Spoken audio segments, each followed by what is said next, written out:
여러분, 안녕하세요.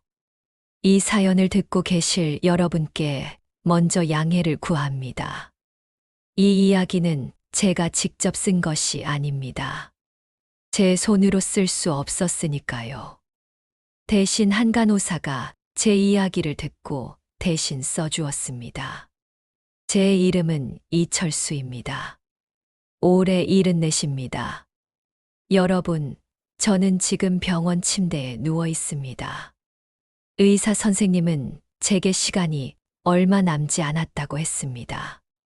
길어야 한 달, 짧으면 일주일. 이상하게도 그 말을 듣고 나니 마음이 편해졌습니다. 드디어 끝이 보이는구나 하는 안도감 같은 것이었습니다. 제 인생은 길었습니다. 74해라는 시간이 흘렀으니까요. 하지만 진짜 제 인생은 46에 멈춰버렸습니다. 그날 이후로 저는 그저 숨만 쉬며 살았을 뿐입니다. 아니, 살아있었다기보다는 죽지 못해 연명했다는 표현이 맞겠습니다. 여러분, 억울함이란 게 뭔지 아십니까? 진짜 억울함은 소리를 지르는 게 아닙니다. 조용히 천천히 영혼을 갉아먹는 겁니다. 마치 녹이 쇠를 먹듯이 억울함은 사람의 마음을 먹어치웁니다. 저는 28년 동안 억울함을 안고 살았습니다. 그리고 바로 사흘 전 그 억울함의 정체와 마주했습니다. 우연이었을까요? 아니면 운명이었을까요? 저는 아직도 잘 모르겠습니다. 다만 한 가지는 확실합니다. 제 손목에 차고 있는 이 낡은 시계가 모든 걸 지켜봤다는 것. 이 시계는 제가 25살 때 직접 만든 겁니다. 시계 기능공으로 일하던 시절, 제 손으로 직접 조립한 유일한 시계였습니다. 이 시계의 알람은 매일 정오에 울립니다. 그때가 제가 가장 행복했던 순간이었으니까요. 점심시간이 되면 아내가 도시락을 싸 가져와 주던 그 시간. 우리 어린 아들이 아빠를 보러 달려오던 그 시간. 하지만 그 행복은 하루아침에 무너졌습니다. 여러분, 제 이야기를 들어주시겠습니까? 긴 이야기입니다.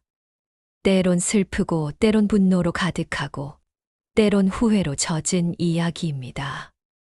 하지만 끝에는 아주 작은 빛이 있습니다. 그 빛을 여러분과 나누고 싶습니다. 제 인생이 무너진 건 46살 되던 해 가을이었습니다. 지금으로부터 정확히 28년 전입니다. 저는 당시 서울 외곽의 한 정밀기계 공장에서 일했습니다. 시계와 정밀기구를 만드는 작은 공장이었죠. 저는 그 공장에서 15년을 일했습니다. 신입으로 들어와 중간 관리자까지 올라갔습니다. 일을 사랑했고, 동료들을 믿었고, 미래를 꿈꿨습니다. 아내 김순희와 아들 민호, 우리 가족은 비록 가난했지만 행복했습니다. 그날도 평범한 하루였습니다. 아침 6시에 일어나 공장으로 출근했습니다. 기계들이 돌아가는 소리, 동료들의 인사, 커피 향기. 모든 게 익숙하고 편안했습니다. 점심시간이 되어 알람이 울렸습니다. 띠링띠링. 저는 시계를 보며 미소 지었습니다. 곧 순이가 도시락을 들고 올 시간이었으니까요. 하지만 그날 순이는 오지 않았습니다. 대신 경찰이 왔습니다. 이철수 씨 맞습니까? 동행해 주시죠. 저는 어리둥절했습니다. 무슨 일인지 물었지만 경찰은 대답하지 않았습니다. 그저 따라오라고만 했습니다. 동료들이 수군거리는 소리가 들렸습니다. 저는 아무것도 이해할 수 없었습니다. 경찰서로 가는 차 안에서 저는 계속 물었습니다. 도대체 무슨 일입니까? 제가 뭘 잘못했습니까? 하지만 대답은 없었습니다. 조사실에 앉았습니다. 형사가 서류 뭉치를 제 앞에 던졌습니다. 이철수 씨, 공장 기계 부품을 빼돌려 팔았죠? 증거가 다 있어요. 저는 그 말을 듣고 웃었습니다. 말도 안 되는 소리였으니까요.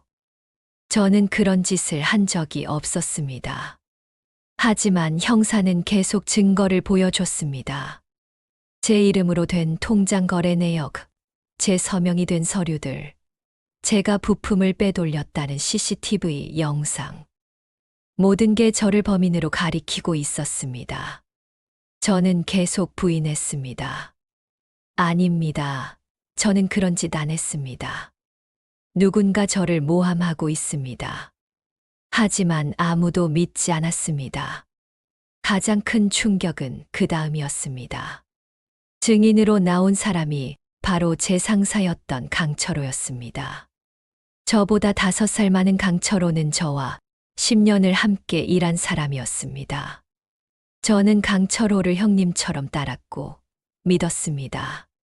하지만 강철호는 법정에서 말했습니다. 철수가 그랬습니다. 제가 여러 번 말렸지만 듣지 않았습니다. 가족 때문에 돈이 필요하다고 했습니다. 그 말을 듣는 순간 제 세상이 무너졌습니다. 귀가 멍멍했고 눈앞이 캄캄했습니다. 강철호는 저를 쳐다보지도 않았습니다. 고개를 돌린 채 계속 거짓말을 했습니다.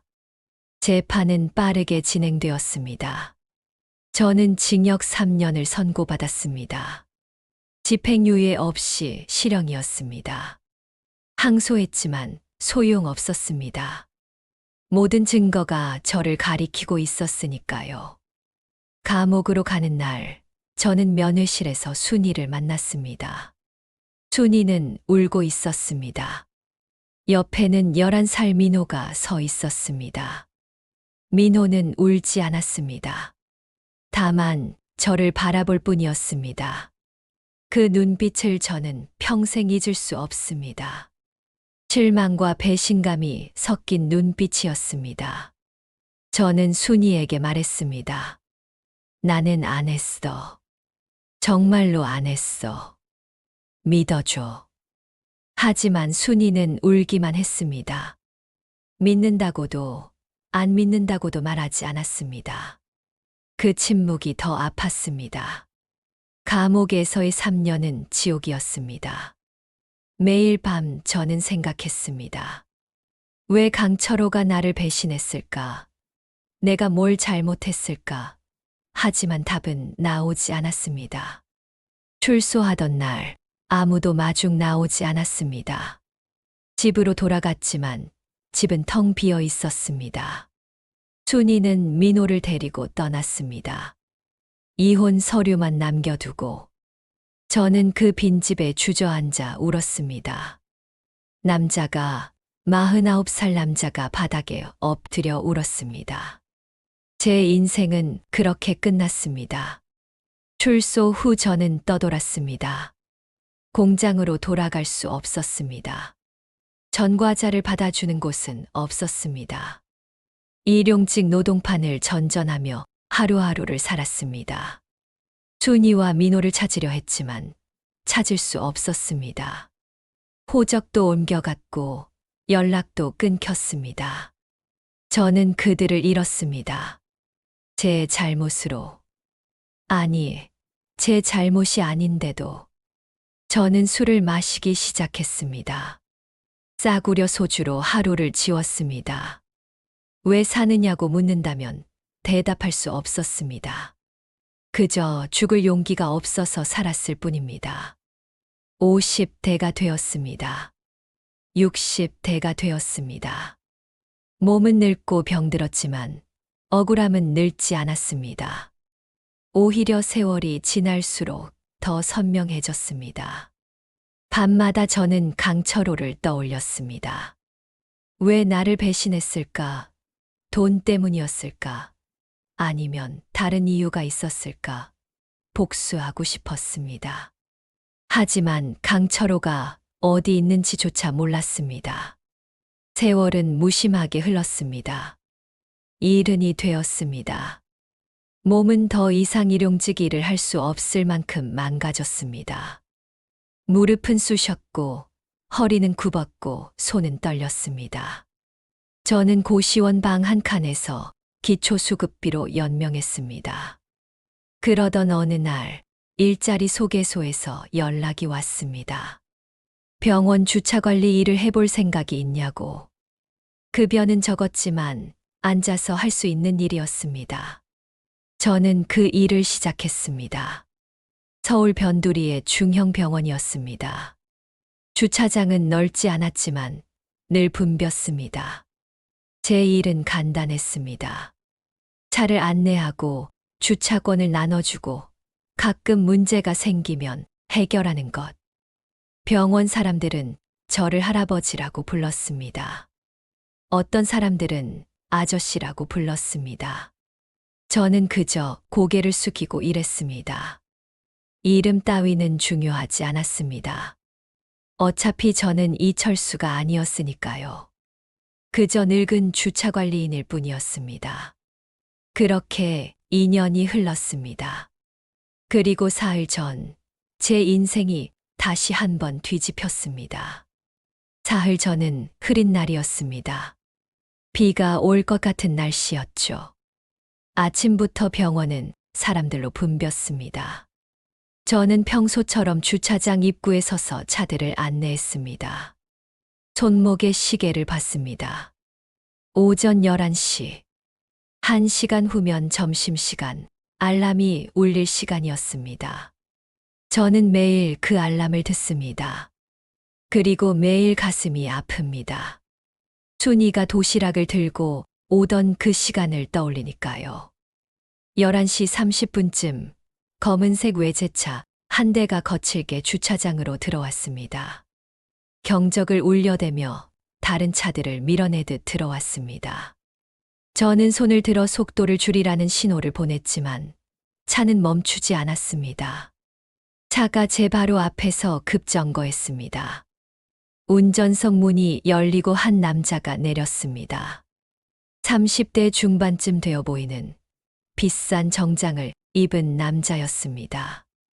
남자는 전화기를 귀에 대고 큰 소리로 통화하고 있었습니다. 네, 알겠습니다. 아버지 수술 최대한 빨리 잡아주세요. 돈은 얼마든지 낼게요. 남자는 저를 힐끗 보더니 열쇠를 던졌습니다. 저는 황급히 받았습니다. 차 좀 빼놔요. 급해요. 남자는 그 말만 남기고 병원 안으로 들어갔습니다.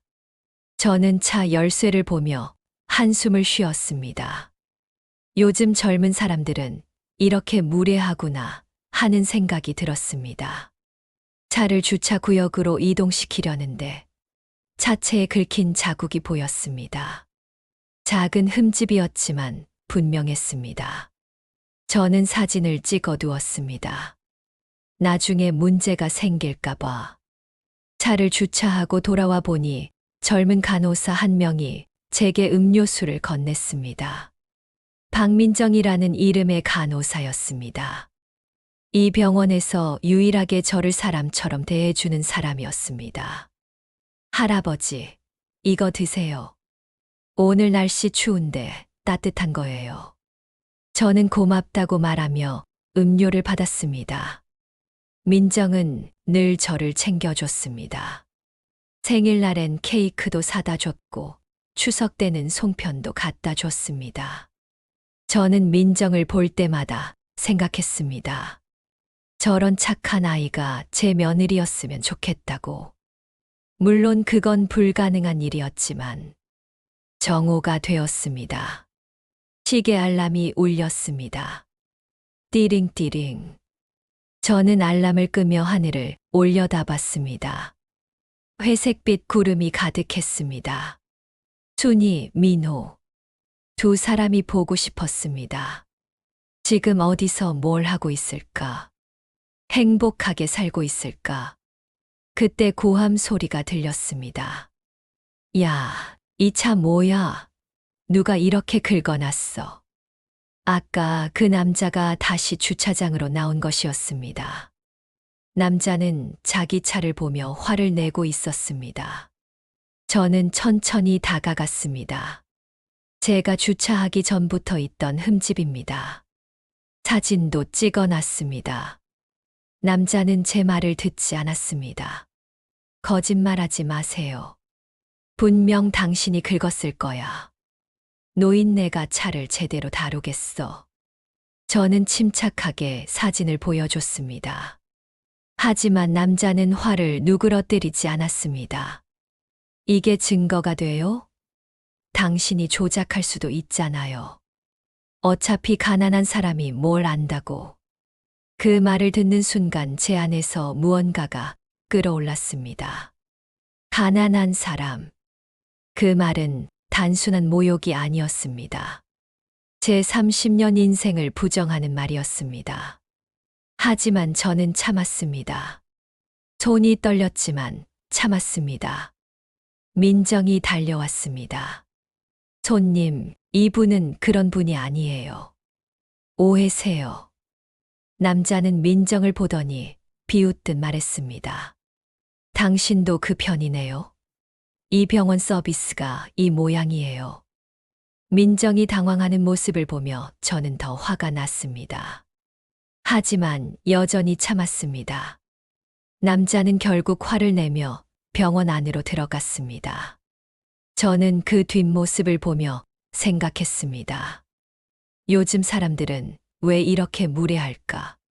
그때 민정이 말했습니다. 할아버지, 괜찮으세요? 저 사람 정말 심했어요. 저는 고개를 끄덕였습니다. 괜찮아. 늙으면 이런 일도 참아야지. 민정은 안타까운 표정을 지었습니다. 할아버지는 늘 참기만 하시네요. 가끔은 화내셔도 돼요.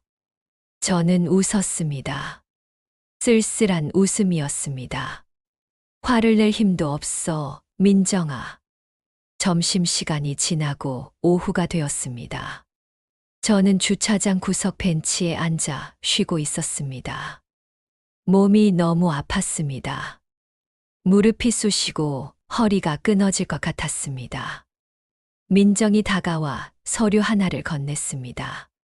할아버지, 이거 떨어졌던데요. 아까 그 무례한 손님 것 같아요. 저는 서류를 받았습니다. 병원 진료 예약서였습니다. 거기에 환자 이름이 적혀 있었습니다. 환자명 강철호, 보호자 강민수. 저는 그 이름을 보는 순간 숨이 멎었습니다. 심장이 미친 듯이 뛰었습니다. 손이 떨려서 서류를 놓칠 뻔했습니다. 강철호.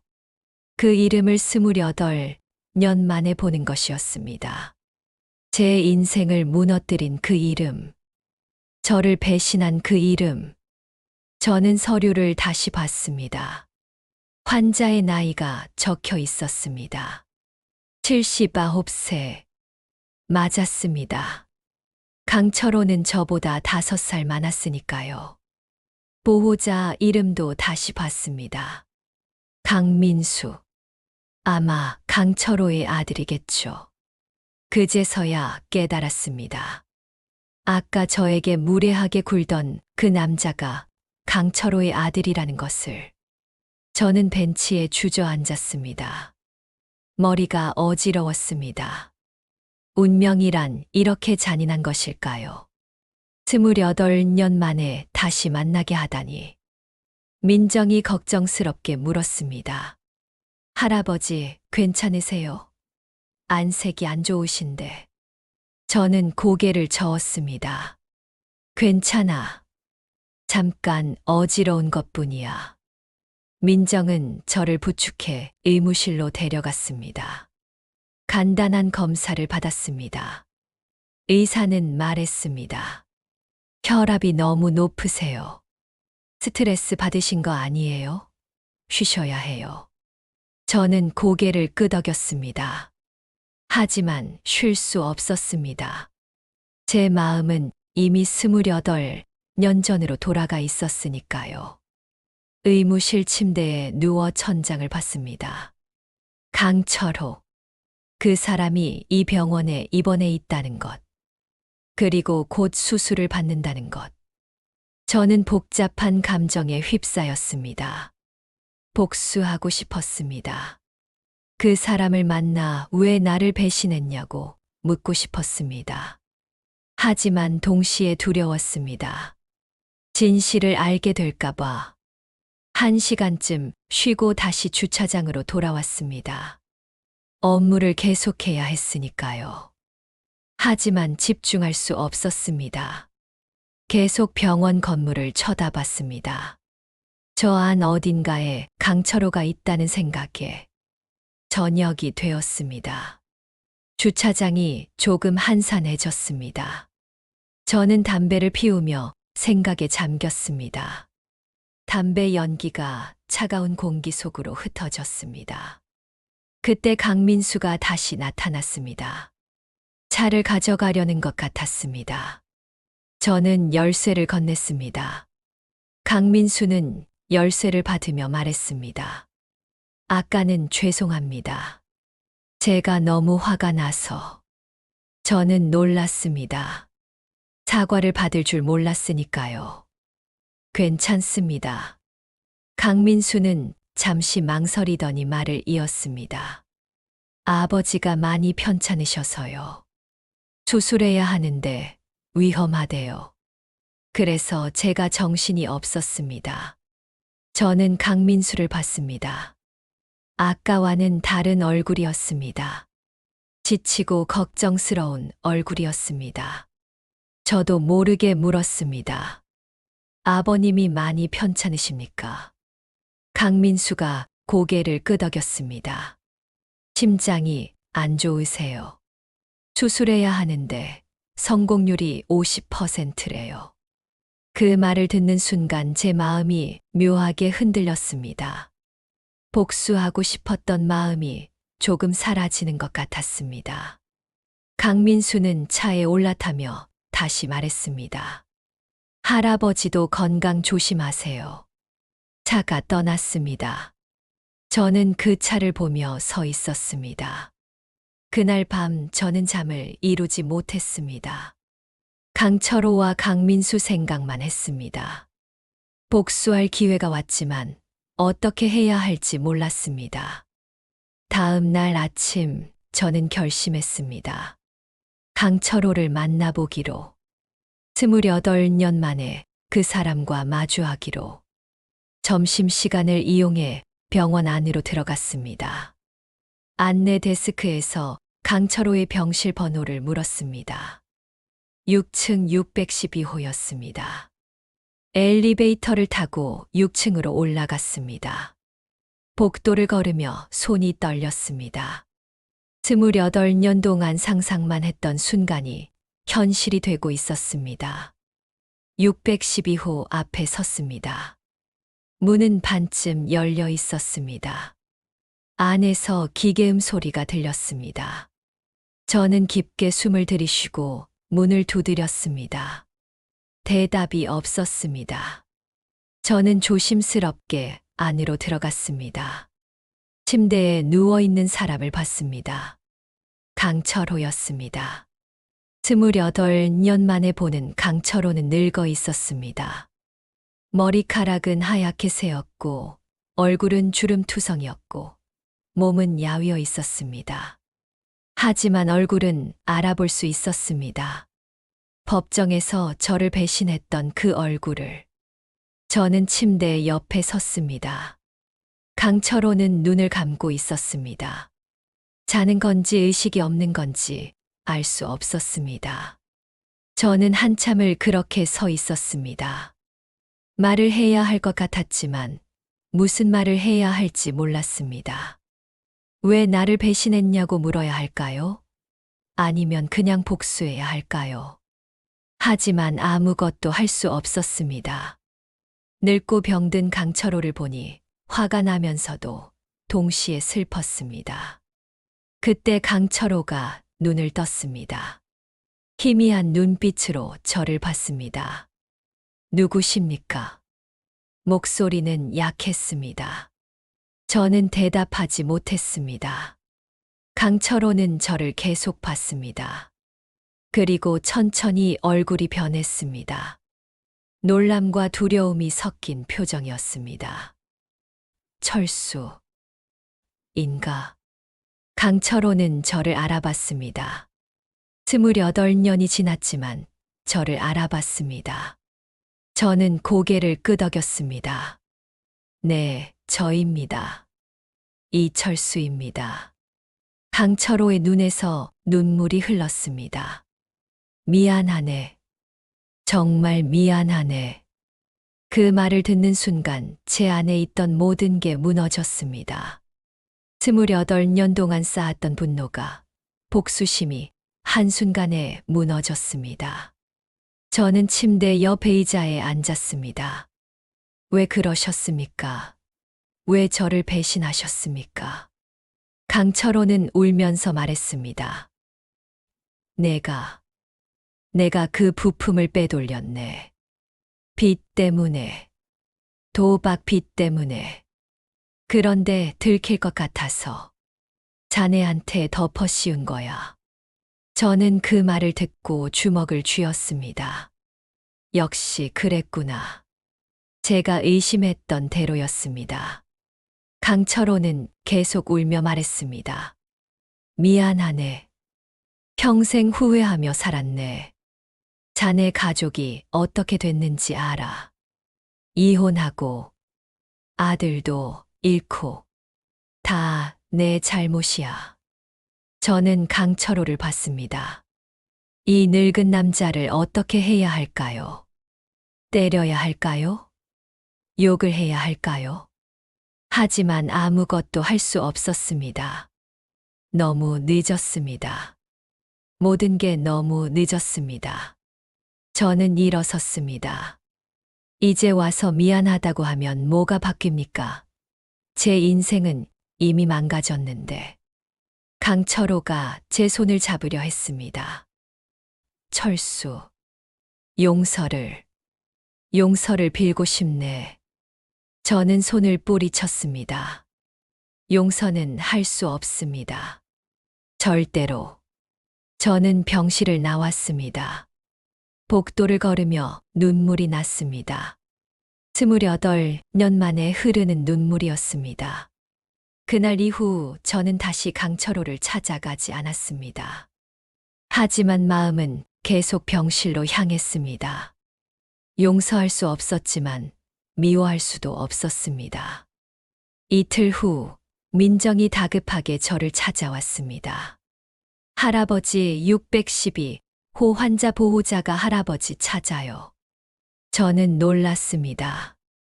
강민수가 저를 찾다니. 주차장 사무실로 가니 강민수가 서 있었습니다. 강민수는 낡은 상자 하나를 들고 있었습니다. 할아버지, 이거 드리래요. 아버지가. 저는 상자를 받았습니다. 무거웠습니다. 이게 뭡니까? 강민수가 대답했습니다. 모르겠어요.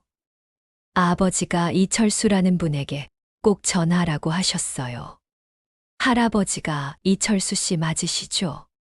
저는 고개를 끄덕였습니다. 강민수는 계속 말했습니다. 아버지가 오늘 수술 들어가세요. 성공할지 모르겠대요. 그래서 미리 이걸 전하래요. 저는 상자를 보며 물었습니다. 아버님 상태가 많이 안 좋으십니까? 강민수가 고개를 끄덕였습니다. 심장이 많이 약해지셨어요. 수술해야 하는데 나이도 많으시고 의사 선생님이 각오하래요. 저는 복잡한 마음이 들었습니다. 강철호가 죽을지도 모른다는 것. 그러면 제 복수는 어떻게 되는 걸까요? 강민수가 떠나고 저는 상자를 열었습니다. 안에는 서류들과 녹음기 한 대가 들어 있었습니다. 서류들을 봤습니다. 28년 전 공장 사건 관련 서류들이었습니다. 부품 빼돌리기 관련 증거들, 통장 거래 내역, 그리고 강철호가 직접 쓴 것으로 보이는 진술서. 진술서를 읽었습니다. 거기에는 모든 진실이 적혀 있었습니다. 강철호가 도박기 때문에 부품을 빼돌렸다는 것, 제 이름으로 통장을 만들었다는 것, 증거를 조작했다는 것, 그리고 법정에서 거짓 증언을 했다는 것. 모든 게 적혀 있었습니다. 저는 녹음기를 켰습니다. 강철호의 목소리가 흘러나왔습니다. 철수. 이 말을 할 용기가 없었네. 하지만 죽기 전에 꼭 해야 할 것 같아서. 자네한테 정말 미안하네. 내가 자네 인생을 망쳤어. 도박 빚 때문에 미쳐 있었어. 자네가 성실하고 믿음직스러워서. 자네한테 덮어씌우면 사람들이 믿을 거라 생각했어. 정말 미안하네. 용서를 바라지 않아. 다만 이 사실이 세상에 알려지길 바랄 뿐이야. 자네는 억울하게 감옥에 갔어. 자네 가족이 무너진 것도 다 내 잘못이야. 철수. 정말 미안하네. 녹음은 거기서 끝났습니다. 저는 주차장 벤치에 앉아 하염없이 울었습니다. 드디어 진실을 알게 되었습니다. 28년 만에 제 억울함이 풀렸습니다. 하지만 기쁘지 않았습니다. 제 인생은 이미 망가졌고 순이와 민호는 이미 떠났고 28년이라는 시간은 돌아오지 않았으니까요. 저는 시계를 봤습니다.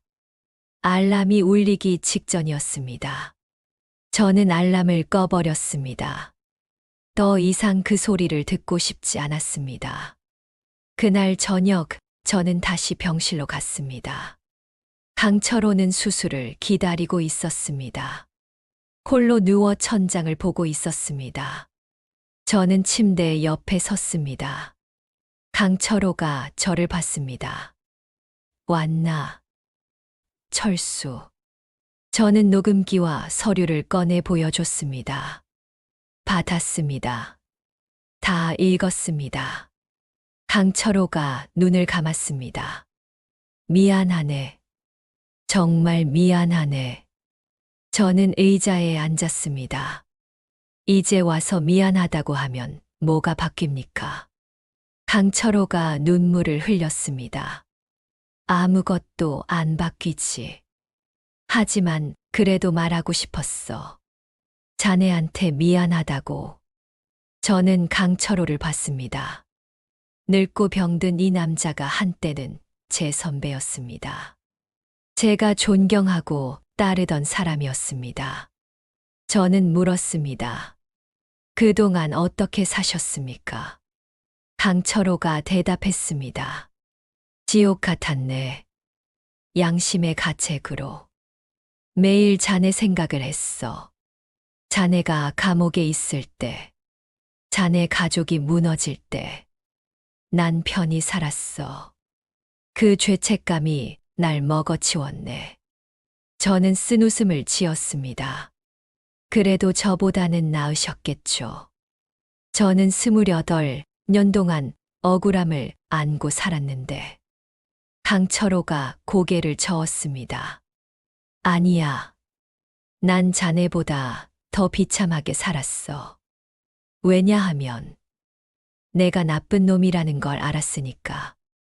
우리는 한참 말이 없었습니다. 강철호가 먼저 말했습니다. 철수. 부탁이 하나 있네. 저는 강철호를 봤습니다. 민수를. 내 아들 민수를 잘 봐줄 수 있겠나. 민수는 착한 아이야. 내 잘못을 모르는 아이야. 부탁하네. 저는 대답하지 못했습니다. 강철호는 계속 말했습니다. 만약 내가 수술에서 깨어나지 못하면 민수한테 이 사실을 알려줘. 아버지가 나쁜 사람이었다는 걸. 그래서 한 사람의 인생을 망쳤다는 걸. 알려줘. 저는 고개를 저었습니다. 그건 제가 할 일이 아닙니다. 강철호가 제 손을 잡았습니다. 부탁이야. 철수. 마지막 부탁이야. 저는 강철호의 손을 보았습니다. 거칠고 주름진 손이었습니다. 한때는 저와 함께 기계를 만들던 손이었습니다. 저는 한숨을 쉬며 대답했습니다. 알겠습니다. 만약 그렇게 되면 말하겠습니다. 강철호가 고개를 끄덕였습니다. 고맙네. 철수. 정말 고맙네. 잠시 후 간호사가 들어왔습니다. 수술 시간입니다. 강철호를 수술실로 옮기는 침대가 왔습니다. 저는 복도에서 그 모습을 지켜봤습니다. 강철호가 마지막으로 저를 봤습니다. 그리고 입 모양으로 말했습니다. 미안해. 저는 아무 대답도 하지 않았습니다. 저는 수술실 밖복도에 앉았습니다. 왜 여기 있는지 저도 잘 모르겠습니다. 그냥 가야 했지만 갈 수 없었습니다. 1시간이 지났습니다. 2시간이 지났습니다. 수술은 계속되었습니다. 강민수가 와서 제 옆에 앉았습니다. 할아버지, 여기 계셨네요. 아버지 아시는 분이세요? 저는 고개를 끄덕였습니다. 오래전에 함께 일했습니다. 강민수가 말했습니다. 아버지, 이야기 들었어요. 평생 양심의 가책에 시달렸대요. 과거에 누군가에게 큰 잘못을 했다고. 저는 강민수를 봤습니다. 그 얘기를 하셨습니까? 강민수가 고개를 끄덕였습니다. 네. 그런데 자세히는 안 말씀하셨어요. 다만 죽기 전에 꼭 사과하고 싶은 사람이 있다고 하셨어요. 저는 입을 다물었습니다. 강민수는 계속 말했습니다. 아버지는 좋은 분이에요. 저를 정말 사랑하셨고, 열심히 일하셨고, 가족을 위해 희생하셨어요. 하지만 가끔 밤에 우시는 걸 봤어요. 혼자 방에서 우시는 거예요. 왜 우시냐고 물으면 아무것도 아니라고 하셨어요. 저는 가슴이 아팠습니다. 강철호도 고통 속에 살았구나. 제가 알지 못했던 고통. 3시간째 수술실 문이 열렸습니다. 의사가 나왔습니다. 표정이 좋지 않았습니다. 강민수가 달려갔습니다. 아버지는요? 의사가 고개를 저었습니다. 죄송합니다. 최선을 다했지만 강민수가 무너졌습니다. 복도 바닥에 주저앉아 울었습니다. 저는 그 모습을 보며 서 있을 수밖에 없었습니다. 복수를 했어야 할까요? 아니면 용서를 했어야 할까요? 저는 아무것도 하지 못했습니다. 민정이 달려와 강민수를 위로했습니다. 저는 조용히 자리를 떠났습니다. 주차장으로 돌아와 벤치에 앉았습니다. 밤하늘을 올려다봤습니다. 별이 보였습니다. 순이와 민호도 저 별을 보고 있을까요? 어디선가 잘 살고 있을까요? 저는 시계를 봤습니다. 알람 기능을 다시 켰습니다. 내일도 모레도 이 알람은 울릴 것입니다. 그리고 저는 계속 살아갈 것입니다. 강철호의 장례식은 3일장으로 치러졌습니다. 저는 장례식장을 찾아갔습니다. 마지막으로 강철호를 보기 위해. 영정사진 속 강철호는 웃고 있었습니다. 행복해 보였습니다. 저는 그 사진을 보며 생각했습니다. 강철호도 행복하고 싶었겠구나. 다만 잘못된 선택을 했을 뿐. 강민수가 저를 알아보고 다가왔습니다. 할아버지, 와주셔서 감사합니다. 저는 조문했습니다. 그리고 강민수에게 말했습니다. 말씀드릴 게 있습니다. 따로 시간 좀 내주시겠습니까? 강민수가 고개를 끄덕였습니다. 우리는 장례식장 한쪽으로 갔습니다. 저는 상자를 꺼냈습니다. 강철호가 준 그 상자. 이걸 보십시오. 강민수는 상자를 열었습니다. 서류들과 녹음기를 봤습니다. 저는 모든 것을 설명했습니다. 28년 전 사건, 강철호의 배신, 제 인생이 무너진 것, 그리고 진실. 강민수는 듣는 내내 말이 없었습니다. 서류를 읽고 녹음을 들었습니다. 그리고 저를 봤습니다. 할아버지가 그분이셨군요. 아버지가 미안해하던 그 사람. 저는 고개를 끄덕였습니다. 강민수가 눈물을 흘렸습니다. 정말 죄송합니다. 아버지를 대신해서 사과드립니다. 할아버지 인생을 망친 게 저희 아버지라니. 저는 강민수의 어깨를 잡았습니다. 아버님 잘못이지 당신 잘못은 아닙니다. 강민수가 고개를 저었습니다. 아니에요. 저도 책임이 있어요. 아버지 아들이니까요. 할아버지께 뭐라도 보상하고 싶어요. 저는 손을 저었습니다. 보상은 필요 없습니다. 다만, 저는 강민수를 똑바로 봤습니다. 다만 아버님을 용서하라고 말하고 싶습니다. 아버님도 고통 속에 사셨습니다. 그 죄책감이 평생 아버님을 괴롭혔을 겁니다. 강민수가 울먹였습니다. 할아버지, 고맙습니다. 이렇게까지 말씀해 주시다니. 저는 쓴웃음을 지었습니다. 저도 이제 놓아야 할 것 같습니다. 28년 동안 붙잡고 있던 것들을. 장례식이 끝난 후 며칠이 지났습니다. 어느 날 강민수가 주차장으로 저를 찾아왔습니다. 할아버지, 드릴 게 있어요. 강민수는 봉투 하나를 건넸습니다. 안에는 돈이 들어 있었습니다. 이건 뭡니까? 강민수가 대답했습니다. 아버지, 유산 일부예요. 할아버지께 드리고 싶어요. 보상은 아니고 그냥 받아주세요. 저는 봉투를 돌려주었습니다. 필요 없습니다. 돈으로 해결할 문제가 아닙니다. 강민수가 다시 권했습니다. 그래도 받아주세요. 할아버지 건강도 안 좋으시잖아요. 병원비라도 쓰세요. 저는 강민수를 봤습니다. 착한 청년이었습니다. 아버지의 잘못을 자기 잘못처럼 여기는. 저는 결국 봉투를 받았습니다. 고맙습니다. 잘 쓰겠습니다. 강민수가 미소 지었습니다. 할아버지, 이따금 연락드려도 될까요? 할아버지, 이야기 더 듣고 싶어요.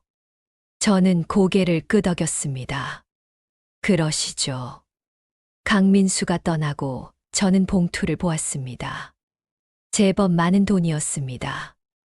이 돈으로 무엇을 할까 생각했습니다. 그날 밤 저는 결심했습니다. 순이와 민호를 찾아보기로. 저는 사립탐정을 고용했습니다. 강민수가 준 돈으로. 탐정에게 부탁했습니다.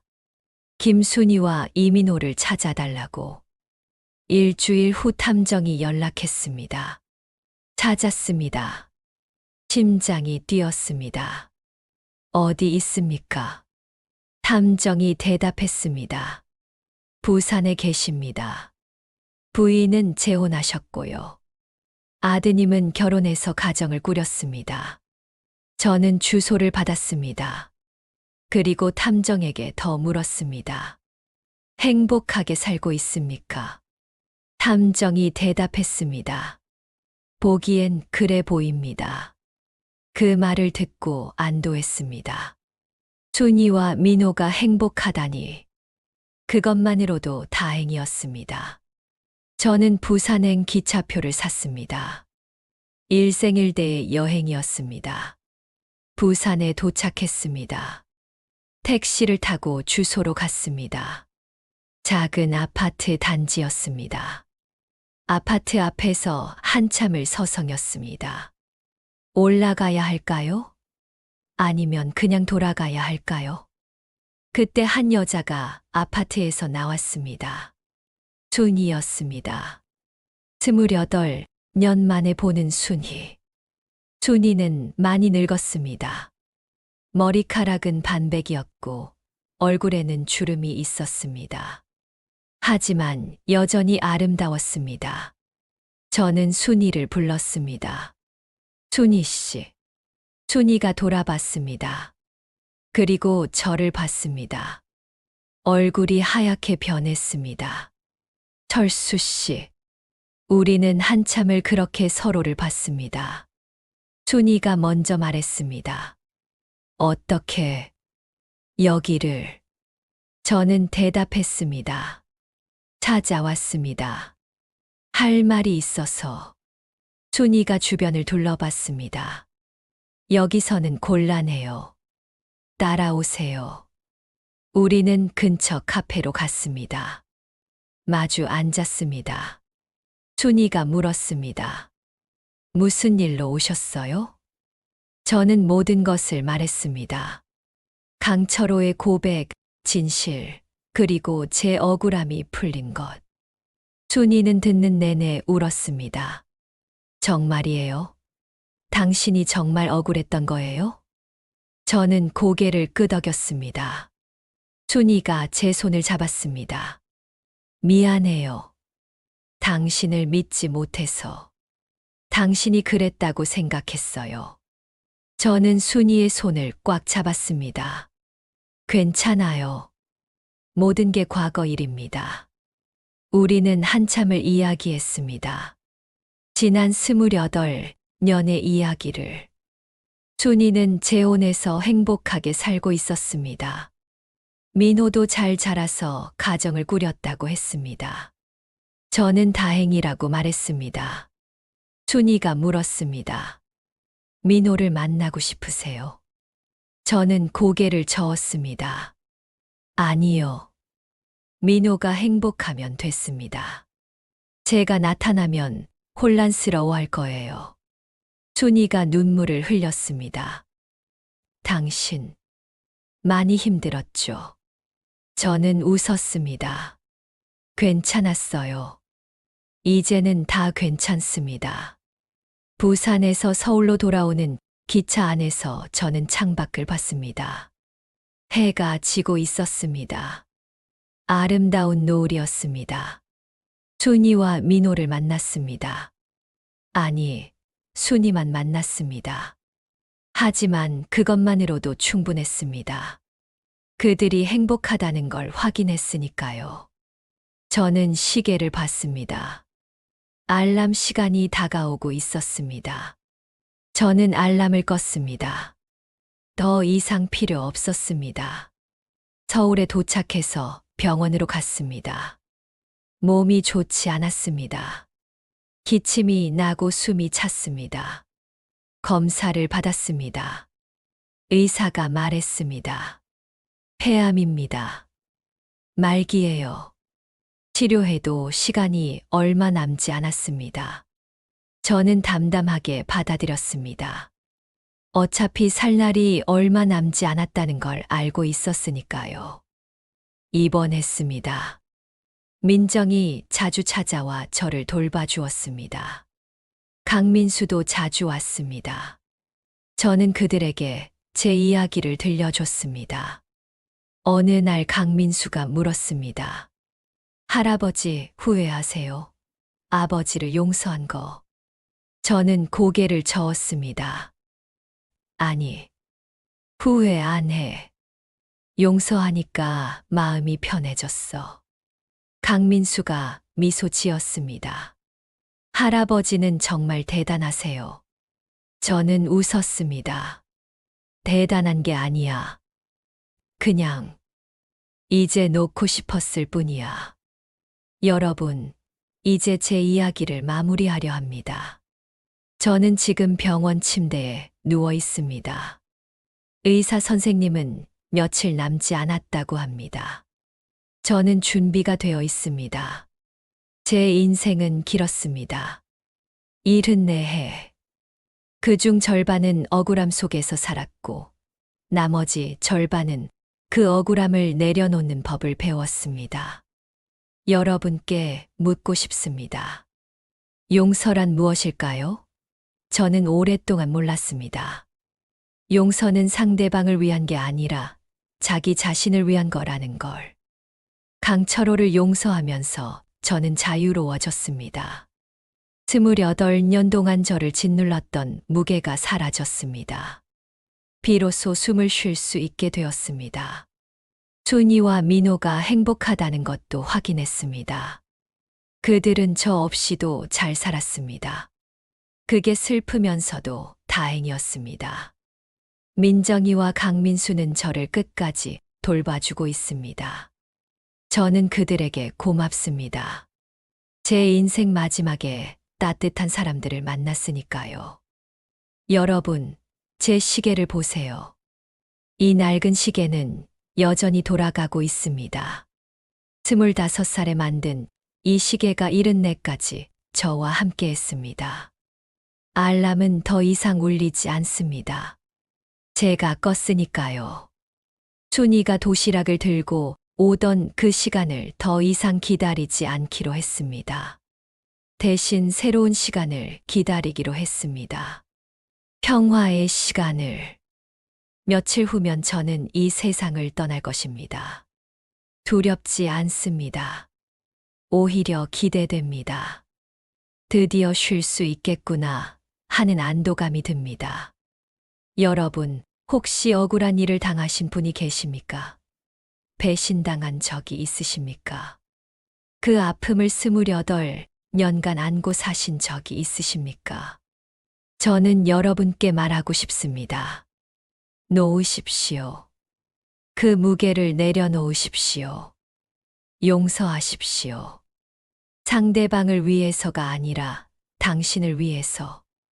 억울함을 안고 사는 것은 독을 마시고 상대방이 죽기를 기다리는 것과 같습니다. 결국 죽는 건 자기 자신입니다. 저는 놓았습니다. 그리고 자유로워졌습니다. 여러분도 그렇게 되길 바랍니다. 제 시계는 민정에게 주기로 했습니다. 민정이 이 시계를 차고 행복하게 살기를 바랍니다. 그리고 가끔 저를 떠올려 주기를 바랍니다. 강민수에게는 아버지를 용서하라고 말했습니다. 강철호도 고통 속에 살았습니다. 그 고통이 벌이었을 것입니다. 순이에게는 편지를 썼습니다. 행복하게 살라고. 그리고 저를 기억해달라고. 한때는 사랑했던 남자로. 민호에게는 아무것도 남기지 않습니다. 다만 멀리서 행복을 빌 뿐입니다. 아버지가 못다 해준 사랑을 당신의 가족에게 주십시오. 여러분, 긴 이야기 들어주셔서 감사합니다. 제 인생은 비극이었지만 끝은 평화로웠습니다. 그것으로 충분합니다. 창밖에 봄이 오고 있습니다. 꽃이 피고 새가 웁니다. 아름다운 세상입니다. 저는 이제 그 세상을 떠납니다. 하지만 후회는 없습니다. 여러분, 부디 행복하십시오. 그리고 용서하십시오. 시계는 멈추지 않습니다. 시간은 계속 흐릅니다. 우리도 그렇게 흘러가야 합니다. 안녕히 계십시오. 이철수 올림. 이철수는 이 사연을 녹음한 지 사흘 후 조용히 세상을 떠났다. 민정과 강민수가 임종을 지켰다. 장례식은 소박하게 치러졌다. 하지만 많은 사람이 찾아왔다. 병원 직원들, 단골 손님들, 그리고 멀리서 순이와 민호도 왔다.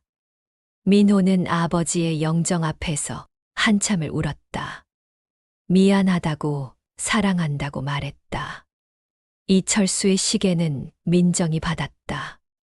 민정은 그 시계를 매일 차고 다닌다. 그리고 정오가 되면 잠시 멈춰선다. 하늘을 올려다보며 이철수를 떠올린다. 강민수는 병원 주차장에 작은 비석을 세웠다. 거기에는 이렇게 적혀 있다. 이철수. 74해를 살다. 마지막엔 평화를 찾았다. 그 비석 앞에는 늘 꽃이 놓여 있다. 그리고 가끔 정오가 되면 어디선가 시계 알람 소리가 들리는 것 같다. 띠링띠링. 마치 이철수가 말하는 것처럼 시간은 멈추지 않는다고. 인생은 계속된다고. 그러니 용서하고 앞으로 나아가라고.